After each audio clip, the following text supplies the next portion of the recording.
పవన్ కళ్యాణ్ సతీమణి అన్నా లెజోనోవా తిరుమల శ్రీ వెంకటేశ్వర స్వామిని దర్శించుకున్నారు. తన కుమారుడు మార్క్ శంకర్ ప్రమాదం నుంచి బయటపడినందుకు ఆమె తిరుమల శ్రీవారికి మొక్కు చెల్లించుకున్నారు. సింగపూర్ లో తన చిన్న కుమారుడు మార్క్ శంకర్ చదువుతున్న పాఠశాలలో అగ్ని ప్రమాదం జరిగి అగ్ని ప్రమాదంలో గాయపడిన ప్రాణాపాయం నుంచి బయటపడడంతో తిరుమల శ్రీవారిని కుటుంబంతో కలిసి దర్శించుకోవాలని AP deputy CM Pawan Kalyan భావించారు. ఇదే క్రమంలో పవన్ కళ్యాణ్ భార్య అన్నా లెజోనోవా పిల్లలతో కలిసి తిరుమల శ్రీవారిని దర్శించుకోనున్నారు. దీనికోసం ఇప్పటికే సాయంత్రం రేణిగుంట విమానాశ్రయానికి చేరుకున్న అన్నా లెజోనోవా తిరుమలకు చేరుకుని ఈ రోజు రాత్రి అక్కడే బస చేస్తారు. అన్నా లెజోనోవా మతపరంగా క్రిస్టియన్ కావడంతో అన్య మతస్థులు తిరుమలకు వెళితే డిక్లరేషన్ ఫామ్ పైన సంతకం చేసి వెళ్లాల్సి ఉంటుంది. ఇదే క్రమంలో అన్నా లెజోనోవా ఎటువంటి కాంట్రవర్సీలకి తావివ్వకుండా గాయత్రి సదనంలో టీటీడీ ఉద్యోగుల సమక్షంలో డిక్లరేషన్ పత్రాలపైన సంతకం చేశారు. గతంలో పవన్ కళ్యాణ్ కుమార్తె పోలే నాంచన పవన్ తో కలిసి పవన్ కళ్యాణ్ తిరుమలకి వెళ్లారు.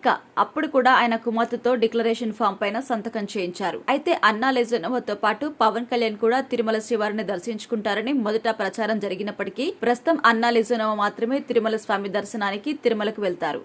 మొత్తానికి మార్క్ శంకర్ ను ప్రాణాపాయం నుండి కాపాడింది తిరుమల శ్రీవారు అని గట్టిగా నమ్ముతున్న అన్నా లెజోనోవా స్వామివారిని దర్శించుకుని మొక్కులు చెల్లించుకున్నారు. అయితే ఈ సందర్భంగా ఆమె శ్రీవారికి తలనీలాలు కూడా ఇచ్చారు.